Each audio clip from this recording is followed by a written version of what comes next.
সুপ্রিয় দর্শক, দেশ টিভির জনপ্রিয় অনুষ্ঠান জনতার ভাবনায় আপনাদের স্বাগত জানাচ্ছি। শিক্ষা সংস্কৃতির নগরী ময়মনসিংহ থেকে যুক্ত রয়েছি আমি ইলিয়াস আহমেদ। এই অনুষ্ঠানের মাধ্যমে আমরা দেশের সমসাময়িক নানা বিষয় নিয়ে আলোচনা করে থাকি। এবার জানবো এই অঞ্চলের মানুষ দেশের রাজনীতি, অর্থনীতি এবং আইন শৃঙ্খলা পরিস্থিতি নিয়ে তারা কি ভাবছেন। চলুন কথা না বাড়িয়ে সাধারণ মানুষের মূল্যবান কথাগুলো শোনা যাক। জানতে চাই দেশের আইন শৃঙ্খলা পরিস্থিতি স্বাভাবিক রয়েছে কিনা, বিশেষ করে ময়মনসিংহের আইন শৃঙ্খলা পরিস্থিতি নিয়ে আপনার মতামত কী? ধন্যবাদ দেশ টিভিকে। সারা বাংলাদেশ সহ সকল দেশেই খুন, রাহাজানি, ধর্ষণ এগুলো প্রতিনিয়তই হচ্ছে এবং প্রতিরোধের যে বিষয়টা, সেই প্রতিরোধের জায়গা থেকে যদি আমরা চিন্তা করি, আমাদের মাঝে যদি সমন্বয় থাকে, আমাদের মাঝে যদি কাউন্সিলিং থাকে, প্রত্যেকটা স্থানীয় লোকাল প্রবলেম লোকাল সলিউশন প্রত্যেকটা থানা ওয়ারি যদি করতে পারে, দেশের আইন শৃঙ্খলা নিশ্চিত অবশ্যই করা যাবে। এবং একটা সরকার গঠন হওয়ার পরিপ্রেক্ষিতে তাকে একটু সময় দিতে হয়। সময়টা না দিলে আমরা সংস্কার বা আইন শৃঙ্খলা বাহিনীর যে পুনরুদ্ধারের বিষয়টা, সেই বিষয়টা আমরা খুঁজে পাওয়াটাকে একটা দুরূহ বিষয়। এবং আমাদের যে জনগণের যে ইজম বা মৌলিক যে চাহিদাগুলো পূরণ করতে পারলে এবং জনগণের নিরাপত্তা নিশ্চিত করতে পারলে, আমার মনে হয় আইন শৃঙ্খলা বাহিনী যদি জোরালোভাবে ভূমিকা রাখতে পারে, সেই ক্ষেত্রে দেশের পরিস্থিতি স্থিতিশীল হতে পারে বলে আমি আশা রাখি। ময়মনসিংহের আইন শৃঙ্খলা পরিস্থিতি আপনার কাছে কেমন মনে হচ্ছে? আমি অবশ্য এই ডিপার্টমেন্টের সাথে দীর্ঘদিন ধরে কাজ করে আসছি। মাঝখানে একটু ভঙ্গুর হয়ে গেছিলো পরিবর্তিত অবস্থায়। তা এখন যেটা দেখতে পাচ্ছি যে ভালোই একটা উদ্যোগ হচ্ছে ময়মনসিংহ জেলাতে। আমার সেরকম কোনো দুর্ঘটনা ঘটতেছে না, বা যেটাও ঘটে থাকে সেটা হুটহাট ঘটনা ঘটে থাকে, কিন্তু আমাদের ময়মনসিংহ জেলা অথবা বিভাগের ভিতরে সেরকম কোনো ধরনের দুর্ঘটনা ঘটতেছে না। হ্যাঁ, ঘটতেছে সেটা হচ্ছে ধর্ষণের শিকার। এটা হচ্ছে বিকৃত মন মানসিকতার অভাব, মনুষ্যত্বের অভাব। আমরা যদি আমাদের মাঝে সচেতনতা বোধ তৈরি করতে পারি, তাইলে হয়তো আমরা একটা নতুন সুন্দর এবং স্বাধীন বাংলাদেশ আবার নতুন করে তৈরি করতে পারবো। ধন্যবাদ। তিনি কিন্তু বলছিলেন আসলে আইন শৃঙ্খলা পরিস্থিতি স্বাভাবিক হতে বর্তমান অন্তর্বর্তীকালীন সরকারকে কিছুটা সময় দিতে হবে, সেই বিষয়টি কিন্তু বলছিলেন। এছাড়াও নারীর প্রতি যে সহিংসতা, সেই বিষয়েও কিন্তু তিনি বক্তব্য রাখছিলেন। আমরা যদি এই বিষয়টিকে তাল মিলিয়ে আপনার কাছে জানতে চাই, পাড়া মহল্লায় আইন শৃঙ্খলা পরিস্থিতি কেমন মনে হচ্ছে আপনার কাছে মনে হয়? ভালো না। ইলেকশন না আসলে সমস্যা। ইলেকশন দিলে একটা দেশটা একটা মতন আসবে। ইলেকশনের দরকার, প্রয়োজন খুব। এখন কি সমস্যা হচ্ছে? এখন সমস্যা হইতেছে খুনা, মারামারি, ডাকাতি, এগুলি হচ্ছে সারা বাংলাদেশে হচ্ছে, শুধু ময়মনসিংহ শহরে না, সব জায়গায় হচ্ছে। এইটার থেকে কমসে কম বাঁচা যাবে আর কি। চুরি, ডাকাতি এগুলি থেকে, ছিনতাই, এগুলি থেকে বাঁচা যাবে। এখন আপনার দাবিটা কি? আমার দাবি ইলেকশন দেওয়া উচিত, এটাই আমার ইলেকশন। তিনি বলছিলেন যে নির্বাচিত সরকার যদি আসে, হয়তো এই যে অস্থিতিশীল পরিস্থিতি সেটি কিন্তু অনেকটাই স্বাভাবিক হবে, সেই বিষয়টি বলছিলেন। অর্থাৎ নির্বাচনের রুট ম্যাপের কথাও কিন্তু বিভিন্ন রাজনৈতিক দল বলছেন যে অচিরেই ঘোষণা করতে হবে, এবং সেই বিষয়টি নিয়ে আসলে ছাত্র প্রতিনিধি যারা আছেন তারা কি ভাবছেন আমরা একটু জানতে চাই। আমাদের সঙ্গে একজন ছাত্র প্রতিনিধি যুক্ত রয়েছেন। জানতে চাই, বলা হচ্ছে যে নির্বাচনী রুট ম্যাপ অচিরেই দিতে হবে, পাশাপাশি নির্বাচনের পাশাপাশি আওয়ামী লীগের বিচার কার্যক্রম সম্পন্ন করতে হবে। এই বিষয়টিকে আপনি কিভাবে দেখেন? প্রথমে ধন্যবাদ জানাই দেশ টিভিকে ওকে আমন্ত্রণ জানার জন্য। জি, আপনি একটি গুরুত্বপূর্ণ কথা বলেছেন। বর্তমান দেশের পরিস্থিতি বিবেচনায় গণতান্ত্রিক ধারাবাহিকতা রক্ষার ক্ষেত্রে নির্বাচন একটি অত্যন্ত প্রয়োজনীয় বিষয়, যেখানে আমরা ছাত্র প্রতিনিধি বিগত জুলাই বিপ্লবে আমরা রাজপথে থেকেছি, সরাসরি অংশগ্রহণ করেছি, এবং অংশগ্রহণের মাধ্যমে এই ফ্যাসিস্ট স্বৈরাচারী হাসিনার এই যে পতন, এই যে আমলের পতন আমরা ঘটিয়েছি। আমাদের বহু ভাই বোনরা রাস্তায় আহত হয়েছে, নিহত হয়েছে, শহীদ হয়েছেন, এবং এখনও সারা দেশে আমরা যেটা দেখতে পাচ্ছি যে এই যে যাদের আক্রমণে আমাদের এই ভাই বোনরা শহীদ হয়েছেন, পঙ্গু হয়েছেন, সেই ফ্যাসিস্ট দোসররা তারা এখনও সারা বাংলাদেশে ঘুরে বেড়াচ্ছে এবং সগৌরবে ঘুরে বেড়াচ্ছে, তাদের কোনো বিচার হচ্ছে না। তো প্রথমত আমি যেটা মনে করি ছাত্র প্রতিনিধি হিসেবে এবং এই দেশের বাংলাদেশের একজন সাধারণ নাগরিক হিসেবে, যে অবশ্যই আওয়ামী লীগের বিচার হতে হবে দল এবং ব্যক্তি হিসেবে আওয়ামী লীগের বিচার হওয়া উচিত বলে আমি মনে করি। এবং পরবর্তী যে বিষয়টি নির্বাচনী রোডম্যাপ, আমরা জানি বাংলাদেশ একটি গণতান্ত্রিক দেশ এবং গণতান্ত্রিক দেশের গণতন্ত্রের যে সুস্থ ধারাবাহিকতা সেটা রক্ষা করতে হলে অবশ্যই নির্বাচনের প্রয়োজন আছে। সেই কারণে আমি মনে করছি যারা গণতান্ত্রিক যে দলগুলো বা সংগঠন যারা আছেন তারা নির্বাচনী রোডম্যাপের কথা বলছেন। অনেকেই একটা ব্যাপার আমি দেখলাম যে এই নির্বাচনের রোডম্যাপের সাথে সংস্কারের বিষয়টিকে মুখোমুখি দাঁড় করাতে চাচ্ছে, যেটি একেবারেই অযৌক্তিক। কেননা আমরা যতটুকু জানি যে সংস্কার হচ্ছে এমন একটি প্রক্রিয়া যেটি একটি চলমান প্রক্রিয়া এবং এটি একটি ধারাবাহিক প্রক্রিয়া, যে আপনি চাইলেই হঠাৎ করে একদিনেই সকল ধরনের সংস্কার করে ফেলতে পারবেন না। এটার জন্য একটি ধারাবাহিক সময়ের প্রয়োজন আছে এবং নির্দিষ্ট কিছু প্রক্রিয়ার মধ্যে দিয়ে আমি যেতে হবে। কিন্তু এইভাবে যদি আমরা দীর্ঘদিন চলতে থাকি সেক্ষেত্রে আমাদের দেশের যে স্বাভাবিক যে কার্যক্রম সেটা ব্যাহত হওয়ার আশঙ্কা তৈরি হয়। সেক্ষেত্রে হয়তো গণতান্ত্রিক দলগুলো যারা তারা মনে করছে যে একটি নির্দিষ্ট রোডম্যাপ, নির্বাচনী রোডম্যাপ প্রয়োজন, যাতে দেশে একটি নির্বাচনকে দ্রুত এবং সুষ্ঠু করার জন্য বিগত ফ্যাসিস্ট আমলে যেটা হয়েছে যে আমরা কেউই ভোট দিতে পারিনি, আমরা আমাদের প্রতিনিধিদের ভোট দিতে পারিনি। সেই কারণে নির্বাচিত প্রতিনিধি যারা আছেন তারা নির্বাচিত হতে পারেননি এবং জনগণের প্রতি যে দায়বদ্ধতা সেটি তাদের ছিল না। বর্তমানে আমরা যেটা চাচ্ছি যে নির্বাচনকালীন যতগুলো সংস্কার আছে এই সংস্কারগুলো যেন দ্রুত এবং করা হয় এবং করার পরে যেন নির্বাচনের প্রস্তুতি নেওয়া হয় এবং যদি দ্রুত নির্বাচন হয় এই নির্বাচনকালীন প্রক্রিয়াগুলো সংস্কার করার মাধ্যমে তাহলে দেখা যাবে যে সুষ্ঠু নির্বাচন, গ্রহণযোগ্য নির্বাচন অনুষ্ঠিত হবে এবং পরবর্তীতে নির্বাচিত যে সরকার আসবেন ওনারা জনগণের রায়ের উপর বা জনগণের মতামতের ভিত্তিতে বাকি যে সংস্কারগুলো প্রয়োজন এবং যে বাকি বিচারিক প্রক্রিয়াগুলো যে প্রয়োজন এগুলো আশা করছি নির্বাচিত সরকার জনগণের রায়ের মাধ্যমে বা মতামতের ভিত্তিতে বাস্তবায়ন করবে। ধন্যবাদ। ধন্যবাদ। আসলেই আমরা এতক্ষণ কিন্তু সাধারণ মানুষের অসাধারণ মতামত শুনছিলাম। দর্শক, যেতে হচ্ছে ছোট্ট একটি বিজ্ঞাপন বিরতিতে, ততক্ষণ আমাদের সঙ্গেই থাকুন। বিজ্ঞাপন বিরতির পর আবারও স্বাগত জানাচ্ছি। সঙ্গে রয়েছি আমি ইলিয়াস আহমেদ। চলুন কথা না বাড়িয়ে সাধারণ মানুষের অসাধারণ কথাগুলো আবারও শুনি। জানতে চাই আমরা শিক্ষা উপদেষ্টা বরাবরই শিক্ষা নিয়ে কথা বলছেন এবং শিক্ষার প্রতি জোর দিয়েছেন। আসলে আপনারা বারবারই বলছেন যে বিগত সরকারের সময় শিক্ষার যে ক্ষতি হয়েছে সেটি কিন্তু কোনোভাবেই পোষানো সম্ভব নয়। আসলে এখন আপনারা কিভাবে শিক্ষা ব্যবস্থাটাকে চাচ্ছেন একটু জানতে চাই। বিসমিল্লাহির রহমানির রহিম। ধন্যবাদ দেশ টিভিকে। আমি যে বিষয়টি বলতে চাই, শিক্ষা নিয়ে, শিক্ষা জাতির মেরুদণ্ড আর শিক্ষক হলো কারিগর। আমাদের দেশের শিক্ষা ব্যবস্থা অতীতের যেরকম ছিল, শিক্ষকরা আমাদের অনেক নির্যাতিত, নিষ্পেষিত ছিল। অনেক শিক্ষক চাকরি হারাচ্ছেন, অনেকে আবার বিভিন্ন শিক্ষার পরিবেশ না পাওয়া ক্ষতিগ্রস্ত হয়েছে। আমি যে কথাটি বলবো যে যেহেতু শিক্ষা জাতির মেরুদণ্ড, এই শিক্ষকতা পেশা যারা আসবে তাদেরকে যোগ্যতা সম্পন্ন শিক্ষককে এই পেশায় নিয়োগ দিতে হবে এবং শিক্ষকদের আর্থিক নিশ্চয়তা নিশ্চিত করতে হবে। কারণ কোনো শিক্ষক যদি আর্থিক নিশ্চয়তা না পায় তাহলে এই পেশায় আসতে চায় না। কারণ আমরা স্বভাবতই জানি যে ভালো ভালো মেধাবী ছেলেরা এই পেশায় আকৃষ্ট হতে চায় না, একটি মাত্র কারণ এখানে আর্থিক নিশ্চয়তা নাই, এজন্যই তারা আসতে চায় না। আমরা যদি এই বর্তমান সরকার বা ভবিষ্যৎ যে সরকার আমাদের হবে তারা যদি সবাই এই শিক্ষকদের আর্থিক নিশ্চয়তা নিশ্চিত করে বৈষম্য দূর করতে পারে তাহলেই কেবল সুশিক্ষা সম্ভব এবং শিক্ষার মান উন্নয়ন সম্ভব। আর শিক্ষক যদি ভালো না হয় কখনোই সুশিক্ষা হবে না। আরেকটি বিষয় হলো যে বাংলাদেশে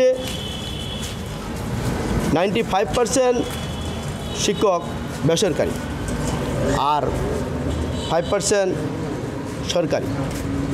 এই 100% শিক্ষকের মধ্যে যে বৈষম্য, একই যোগ্যতা, একই অভিজ্ঞতা, সব কিছু নিয়ে কেউ হয়তো সরকারি প্রতিষ্ঠানে ঢুকছেন, কেউ বেসরকারি প্রতিষ্ঠানে ঢুকছে, কিন্তু তাদের আর্থিক নিশ্চয়তার যে বিভেদ সেটি বিশাল। আমাদের বাংলাদেশ শিক্ষক কর্মচারী ঐক্য জোটের চেয়ারম্যান অধ্যক্ষ সেলিম ভূঁইয়া স্যার বলেছেন যে বেসরকারি শিক্ষা প্রতিষ্ঠানকে চাকরি জাতীয়করণের মাধ্যমেই একমাত্র শিক্ষকদের সকল সমস্যার সমাধান করা সম্ভব। আর বেসরকারি শিক্ষা প্রতিষ্ঠান জাতীয়করণ করতে হলে সরকারকে একটি টাকাও দিতে হবে না। আমাদের বেসরকারি শিক্ষকদের 100% বেতন ভাতা সরকার দিচ্ছে, আর শিক্ষা প্রতিষ্ঠানের যে অর্থগুলো আছে সেগুলো নিয়ে নিলেই আমাদের শিক্ষা জাতীয়করণের মাধ্যমে সকল বৈষম্য দূর করে শিক্ষার মান উন্নয়ন করা সম্ভব বলে আমি মনে করি।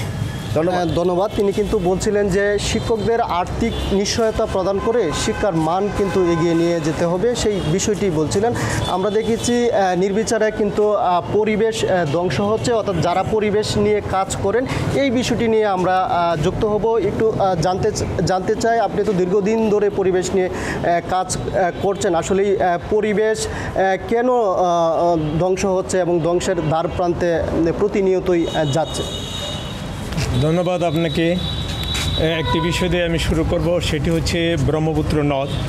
এটাকে আমরা মায়ের সাথে তুলনা করি, বিশেষ করে ময়মনসিংহবাসীর।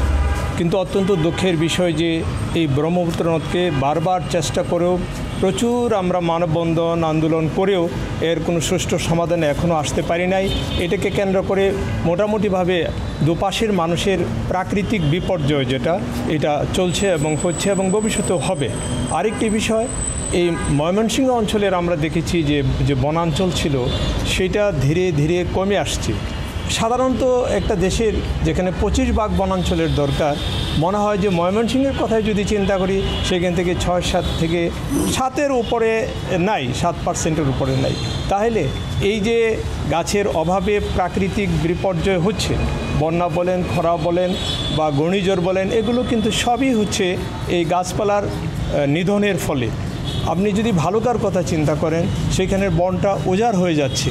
সেখানে এক শ্রেণীর ভূমিদস্যু আছে যারা প্রতিনিয়ত এই বনগুলোকে ধ্বংস করে উজাড় করে ফেলছে। তাদেরকে প্রতিহত করতে হবে।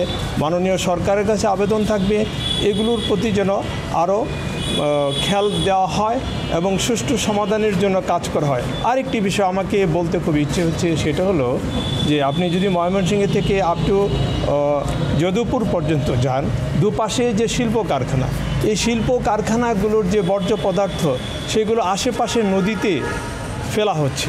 আপনি যদি ওই সুতিয়া নদীতে যান, খেরু নদীতে যান, আশেপাশের ব্রহ্মপুত্রের নদীর আশেপাশে যান, দেখবেন যে পানিগুলো একেবারে কালো হয়ে যাচ্ছে। এই কালো পানি কোত্থেকে আসছে? এই কালো পানিতে জন্মানো যে কোনো গাছ, যে কোনো উদ্ভিদ, যে কোনো প্রাণী, সেটা হচ্ছে বিষাক্ত। এগুলোকে আমরা বিভিন্নভাবে বক্ষণ করে থাকি। এর ফলে মানব জীবনে বিশেষ করে বিভিন্ন রোগ ব্যাধিতে আমরা আক্রান্ত হচ্ছি। এটাও কিন্তু পরিবেশ বিপর্যয়ের একটি বড় দিক। সব শেষে আমরা এই শহরে যারা থাকি, শহরে দেখেছি যে যানজটের জন্য নানাবিধ কারণে পরিবেশ নানাভাবে বিঘ্নিত হচ্ছে। সব কিছু মিলে একটি সুষ্ঠু সমাধানের দিকে যদি আমরা না যাই, পরিবেশকে যদি এইভাবে বিপর্যয় দিয়ে ঠেলে দিই, তাহলে হয়তো একসময় আমরা সবাই নানাভাবে হারিয়ে যাব। সবাইকে ধন্যবাদ। তিনি কিন্তু পরিবেশের বিভিন্ন গুরুত্ব কিন্তু তুলে ধরেছেন। আমরা জানতে চাই, অর্থাৎ ময়মনসিংহকে বলা হয় শিক্ষা সংস্কৃতির নগরী বলা হয়, এবং সংস্কৃতি আসলেই সমাজ রূপান্তরে কতটুকু ভূমিকা রাখে আমরা একজন চিত্রশিল্পীর সঙ্গে যুক্ত হতে চাই, জানতে চাই। ধন্যবাদ দেশ টিভিকে। শিল্প, সংস্কৃতি, শিক্ষা, তিনটা বিষয় একটা দেশের গড়ার জন্য খুবই গুরুত্বপূর্ণ একটা ব্যাপার। আমরা ময়মনসিংহবাসী আমরা একটা গর্ব করতে পারি যে শিল্পাচার্য জয়নুল আবেদিনের জন্ম এবং বেড়ে ওঠা এই ময়মনসিংহ শহরেই, এবং এই ব্রহ্মপুত্রকে পাদদেশে কিংবা এই অঞ্চলে কাজ করি। তো সেই শিল্পাচার্য জয়নুল যে অবদান রেখে গেছেন সেই আমাদের এই দেশে সমাজ সংস্কারে একটা বিষয় খেয়াল করতে হবে, প্রশাসনের সাথে শিল্প সংস্কৃতির একটা দূরত্ব আমি দেখতে পাচ্ছি। কারণ শিল্পীরা, সাহিত্যিকরা এরা কিন্তু কোনো ওই বাধা ধরা নিয়মের মধ্যে পড়ে, ছকের মধ্যে পড়ে তারা শিল্পকর্ম তৈরি করে না এবং সাহিত্য চর্চা করে না। কাজী নজরুল ইসলাম যে বিদ্রোহী রচনা করেছেন সেটা কোনো প্রশাসনের পারমিশন নিয়ে তৈরি করে নাই। আমাদের জয়নুল আবেদিন যে দুর্ভিক্ষের ছবিগুলো এঁকেছেন তার কোনো শিল্প এই প্রশাসনের পারমিশন করে নাই। কিন্তু একটা ব্যাপার খেয়াল করছি যে আমাদের এই উন্নয়ন কিংবা প্ল্যানিংগুলো চলে যাচ্ছে প্রশাসনের হাত ধরে। প্রশাসন যে প্ল্যানগুলো করছে সেই প্ল্যানিংগুলো পারফেক্ট হচ্ছে না। পারফেক্ট না হওয়ার কারণ হলো কি, সে অবশ্যই কোনো প্ল্যানারের কাছে যাচ্ছে না, একদম শিল্পীর হাতে যাচ্ছে না। এখন আমরা শিল্পীরা যে ছবি আঁকি, দেশের সৌন্দর্য তুলে ধরি, একবার এই অসঙ্গতি তুলে ধরি, একজন কবি সুন্দর করে কবিতা লিখছেন, বিষয়টা ধরেন একটা গোলাপ যদি ধরি, একটা প্লাস্টিকের গোলাপ আর একটা গন্ধসহ একটা গোলাপ যে বিষয়টা থাকে, এই গন্ধসহ গোলাপের চর্চাটা সমাজে হচ্ছে না। আর এই প্রশাসন যতদিন পর্যন্ত এই শিল্প সংস্কৃতি সাহিত্যিক মানুষদের সাথে সমন্বয় করে কাজ না করবে, ততদিন পর্যন্ত দেখতে পারবেন এই সমাজে অসঙ্গতি থেকে যাবে। দর্শক, আমরা কিন্তু শুনছিলাম যে এতক্ষণ সাধারণ মানুষের অসাধারণ মন্তব্য কিন্তু আপনাদের সামনে তুলে ধরার চেষ্টা করেছি। তবে যেতে হচ্ছে আবারও ছোট্ট একটি বিজ্ঞাপন বিরতিতে, ততক্ষণ আমাদের সঙ্গেই থাকুন।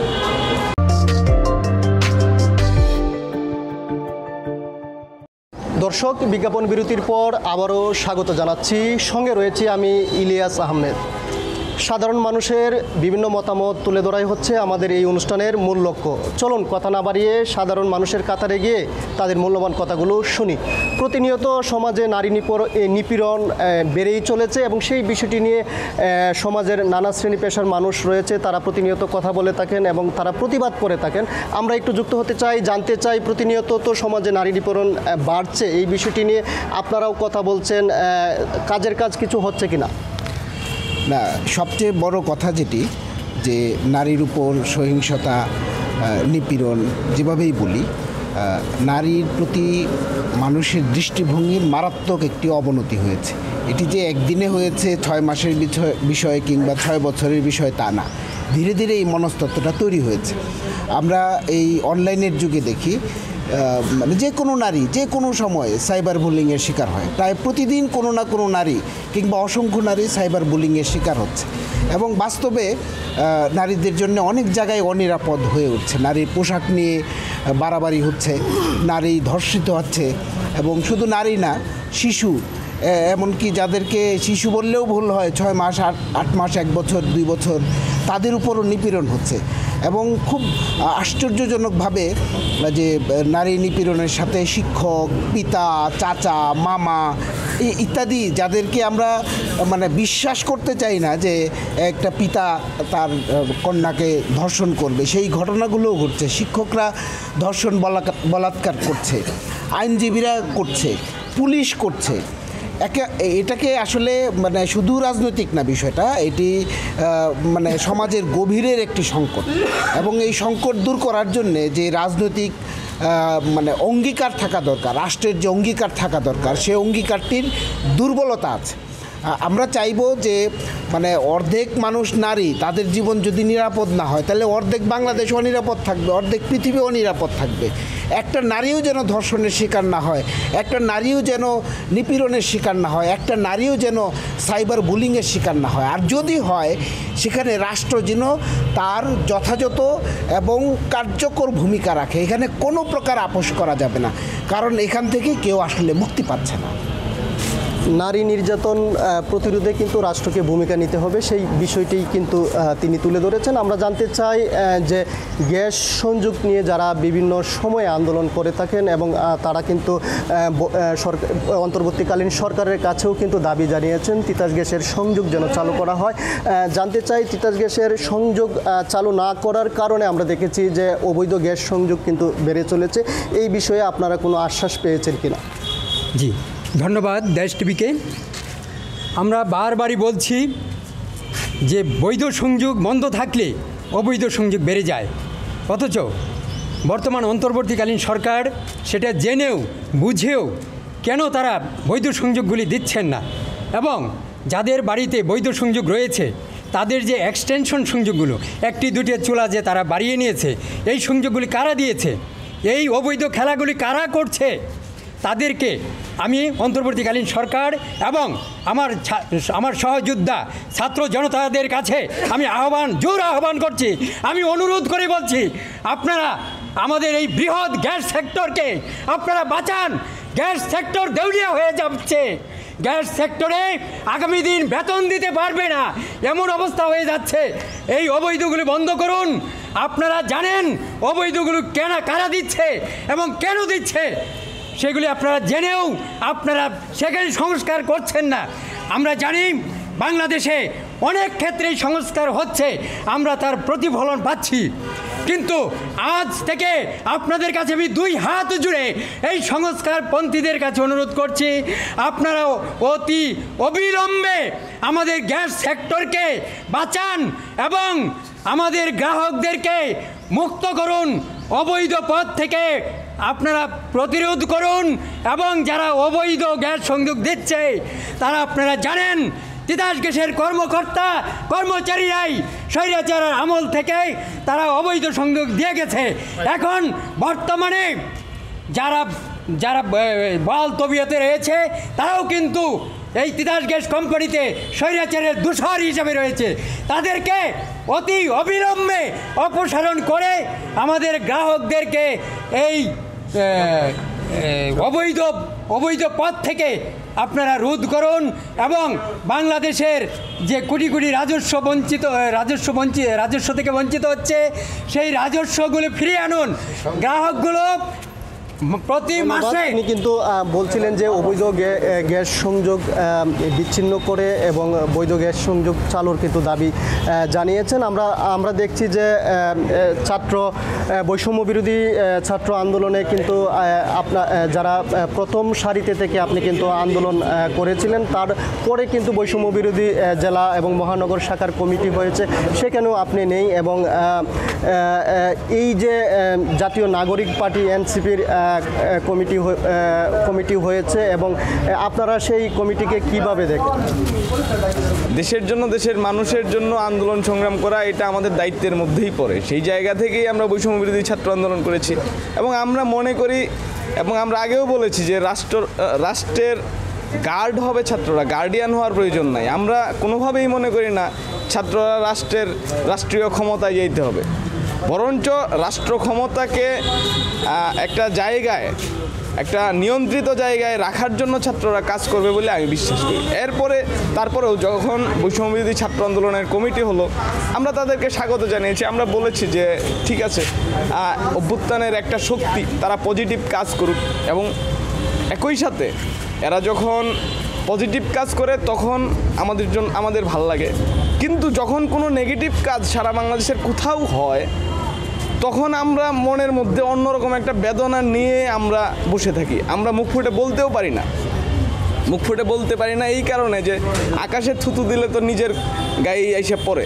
সেই জায়গা থেকে বৈষম্যবিরোধী ছাত্র আন্দোলন অথবা এরপরে আমরা দেখলাম এনসিপির শীর্ষ নেতৃত্ব যাদেরকে বলা হচ্ছে, তারা নানা ধরনের কাদা ছোড়াছুরি করে দেশটাকে একটা অস্থিতিশীল পরিবেশ তৈরি করে ফেলছে।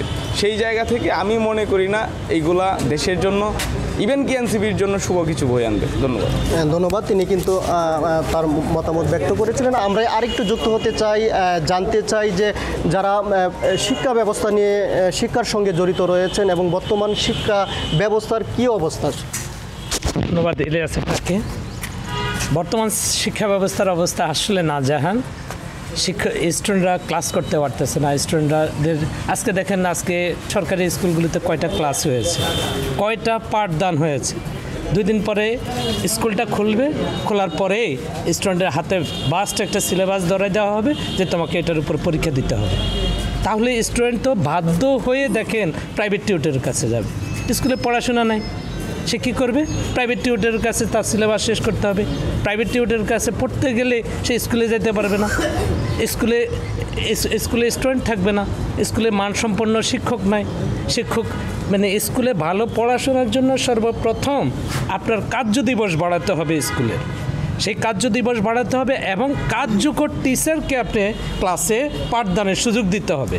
আপনি যারা রাজনীতি করে তাদেরকে আপনি ভালো ভালো স্কুলে ঢোকালেন, কিন্তু সে রাজনীতি নিয়ে ব্যস্ত, ক্লাস নিতে পারতেছে না, স্টুডেন্টের সিলেবাস অগ্রসর হচ্ছে না, সে বাধ্য হয়ে প্রাইভেট টিউটরের কাছে যাবে। আজকে কেন এত ব্যাঙ্গের ছাতার মতো এত প্রতিষ্ঠান, এত প্রাইভেট টিউটর, এত স্টুডেন্ট কেন ক্লাসে যাচ্ছে না? স্টুডেন্ট ক্লাসে যাচ্ছে না, তার মানসম্পন্ন শিক্ষা পাচ্ছে না। সেই যেই মানের স্টুডেন্ট, সে মানের শিক্ষক তার স্কুলে নেই, সে বাধ্য হয়ে প্রাইভেট সেক্টরে যাবে। আপনি দেখেন আগে একসময় রাজনৈতিক সংগঠনগুলো তাদের জনগণকে বাধ্য করত যে মিছিল মিটিংয়ে যেতে। এখন আপনি কর্মী হিসেবে কাকে ব্যবহার করতেছেন? স্কুলের শিক্ষার্থীকে ব্যবহার করতেছেন। কেউ একজন আসলো স্কুলে, মানে আপনার জনগণ নয়, কাকে নিতে হবে? একটা স্কুলের শিক্ষার্থী ধরে নিয়ে আসো, তার পড়াশোনার পরিবেশ থাকতেছে না। আপনি শিক্ষকদের পলিটিক্স বন্ধ করতে হবে। আপনি কি করতে হবে? বছরের শুরুতে কেন আমাদের প্রতি বছর কেন এই বইয়ের সংকট থাকবে? আজকে 3 মাস পার হয়ে যাচ্ছে, এখনও স্টুডেন্টরা বই পাচ্ছে না। স্টুডেন্টরা কোনো কিছু পড়াতে গেলে বলে যে স্যার আমাদেরকে বই দেন। এভাবে চলতে পারে না শিক্ষা ব্যবস্থা। মানে অবশ্যই ছাত্র রাজনীতি করবে। রাজনীতি ছাত্র না করলে রেল লাইনের পার থেকে উঠে আসবে রাজনীতিবিদরা। ধন্যবাদ ইলিয়াস আপনাকে। দর্শক, আমরা এতক্ষণ সাধারণ মানুষের অসাধারণ বিভিন্ন মতামত শুনছিলাম। এই অনুষ্ঠানের মূল লক্ষ্য উদ্দেশ্য হচ্ছে সাধারণ মানুষের বিষয়গুলো তুলে ধরা। তবে আজ যেতে হচ্ছে অন্য কোনো দিন অন্য কোনো বিষয় নিয়ে আবারও আমি ইলিয়াস আহমেদ দেশ টিভির জনতার ভাবনায় আপনাদের সামনে হাজির হব। ততক্ষণ আপনারা ভালো থাকুন, সুস্থ থাকুন।